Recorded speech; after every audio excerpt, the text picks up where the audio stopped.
কখনো কালো বিষয় দেখে ঘৃণা করবেন না, কারণ কালো কাবার গিলাফও আছে। খুব ফর্সা দেখে, সাদা দেখে খুব ভালোবাসেন না, কারণ আবার ভয়ঙ্কর সাদা কাফনের কাপড়ও আছে। ওটা যখন পরে আপনার এই চেহারাটা এখনো খোলা, তখন বন্ধ করে দিবে, মুখটা ঢেকে লজ্জায় নবীর কাছে যাবেন কবরে। আমার আল্লাহ তখনও বলতেছে আস্তে আস্তে, কারণ আমার নবী বলেছেন মৃত্যুটা ফাকাত কিয়ামত, কিয়ামতের মতো যেমন কিয়ামত লাস্ট হয়ে যাবে, মৃত্যুটা এত ভয়ানক হবে, মানুষ চোখ বের হয়ে যায়, জিহ্বা বের হয়ে যায়, কি অবস্থা হয়ে যায়, বান্দা কষ্টে শেষ হয়ে যাবে। যাদের জন্য এত করেছে সব শেষ, সব শেষ। এখন বান্দাকে প্যাকেটিং করতেছে, দিয়ে দেবে গর্তের মধ্যে। যখন এরকম আল্লাহ বলে আস্তে আস্তে আস্তে আস্তে ব্যবস্থা করেছে, প্যাসেঞ্জার তো একজন কিন্তু ড্রাইভার চারজন। আস্তে আস্তে নে, কাঁধ বদল করে করে নে, দোয়া দুরূদ পড়তে পড়তে নে। দেখেন কত বড় ইজ্জত মালিক দিচ্ছে আপনাকে। মৃত্যু দেখেন, শেষটা বুঝে দেন, শুরুটা বুঝে এসে যাবে। জানাজার ময়দানে রাখা হলো আপনাকে, সামনে রাখা হলো কার সামনে? যাদের সাথে একসাথে ঈদুল ফিতর, সালাতুত তারাবি পড়তেন, নামাজ পড়তেন, তাদের সামনে, মন্ত্রী মিনিস্টারের সামনে, যত রকমই হোক, আজকে কেউ আপনার সামনে নাই। এমনকি যাকে ইক্তেদা, যে ইমামের ইক্তেদা করে পিছনে দাঁড়াতেন, সেই ইমামের সামনে আপনাকে রাখা হয়েছে আজকে। আল্লাহ, কত ইজ্জত মালিক। কাদের কাছে যান? এই মুহূর্তে গিয়ে বলেন যে একটু দরকার, মাহফিলে একটু হাদিয়া দেন, এই করেন, একটু বিপদে আছি সহযোগিতা করেন, আপনাকে বলবে বিরক্ত হবে, কালকে আসো। এ হলো দুনিয়ার মানুষ। আর আমার আল্লাহ বিরক্ত হয়, বান্দা আমার কাছে চায় না কেন? আল্লাহু আকবার বলবেন না?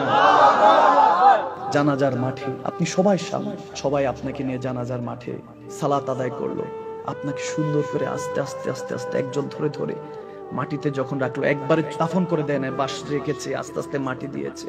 আর যখন বান্দা রাখতেছে মিল্লাতে রাসূল, সুবহানাল্লাহ, আল্লাহ বলতেছে বান্দা টেনশন করিস না, যে দুনিয়ার মানুষদের জন্য কষ্ট পেয়েছিস, যারা কষ্ট দিয়েছে, তোরা কষ্ট দিয়ে তোকে বিদায় করেছে, টেনশন করিস না, কোনো টেনশন করিস না। তুই যখন দুনিয়া ছাড়বি, তোকে মেহমানে আলা বানিয়ে তারপর কবরে দিব, কবরও তুই টেনশন করিস না যে একা অন্ধকার কবরে কেমনে থাকবি। আমার নবী রাহমাতুল লিল আলামিন তোকে রিসিভ করতে আসবে।